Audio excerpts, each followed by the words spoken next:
Ladies and gentlemen, you're rolling with the Alpaca 29er.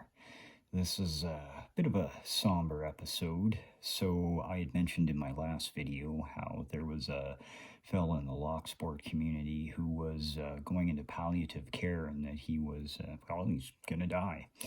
Well, it is with some sadness that I inform the lock sport community that Daniel Martin of Kingston, Ontario, Canada, passed away Tuesday morning. Um, he was very sick with cancer, and they really couldn't do much anything left for him except keep him comfortable. So, and before he died, he messaged me and we chatted briefly, and he said he wanted to send me all of his lockpicks. Well, he didn't say that specifically. He just said he wanted to send me a bunch of stuff. So, anyways, we're going to talk about some of that stuff today.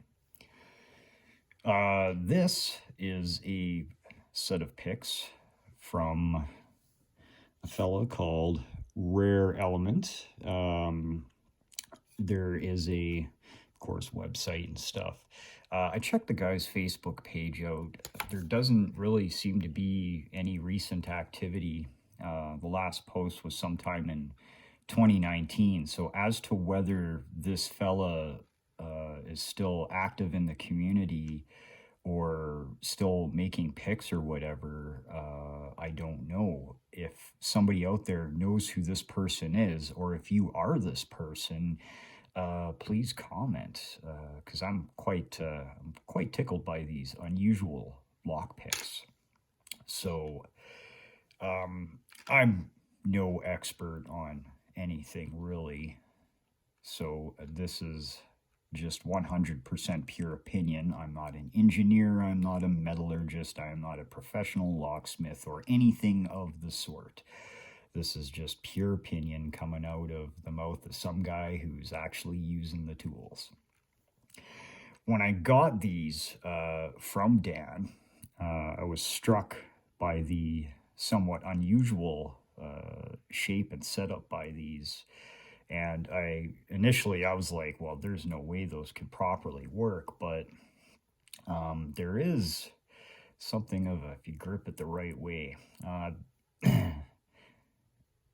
They are a little bit hard to hold. They can be a little bit tricky, but they're not brutally uncomfortable now that I have the heat shrink on there.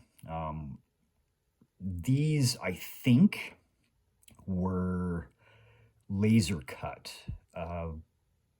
possibly water jet. I'm not 100% sure. Again, I'm not a machinist. I don't deal with this. The reason I think it's laser is because there is heat discoloration on a couple of the pics. So, yeah, in any case, whatever process they used to make the shape of these was very well done. They're made out of a very decent grade of material. My only complaint, and it's a minor one, it's not really a complaint, these needed quite a bit of, I think I have a little bit of work to do on that edge. I took my round diamond file.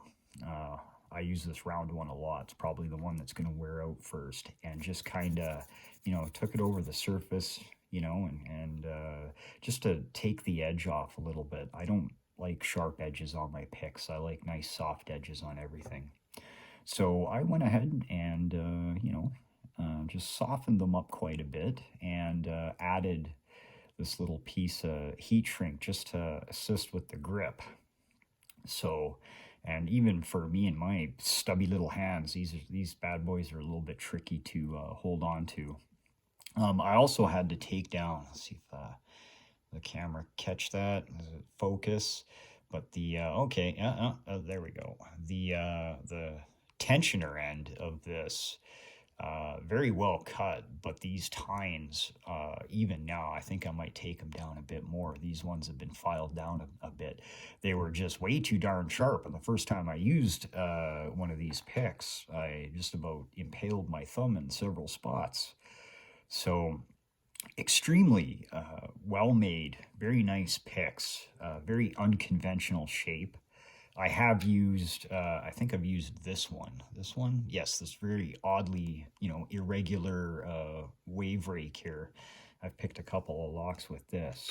But that's kind of been my project this last couple of days. So a huge shout out to Dan Martin. And let me tell you something about Dan, and I can't tell you much. I don't really know the guy. I've never actually met him, and that's kind of the way it is in our hobby. We're so spaced out, we're so far apart from each other. There's a lot of folks I talk to online, and I'll probably never actually be in the same room with them ever, and it kind of weirds me out.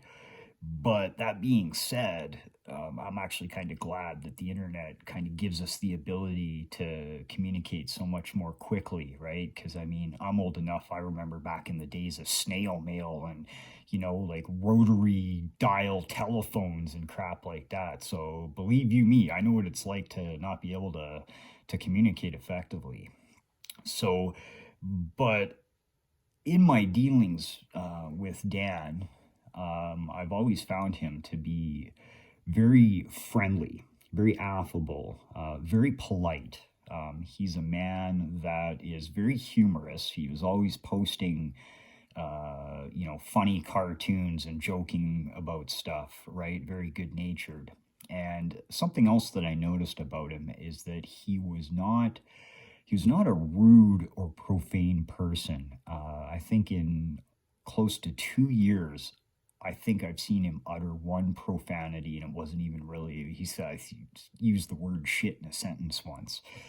So, and what I also found out, more recently, is that he's a very kind and generous man. I mean, a guy that knew he was dying just decided to essentially give a good chunk of his lock sport gear to somebody who's effectively a stranger.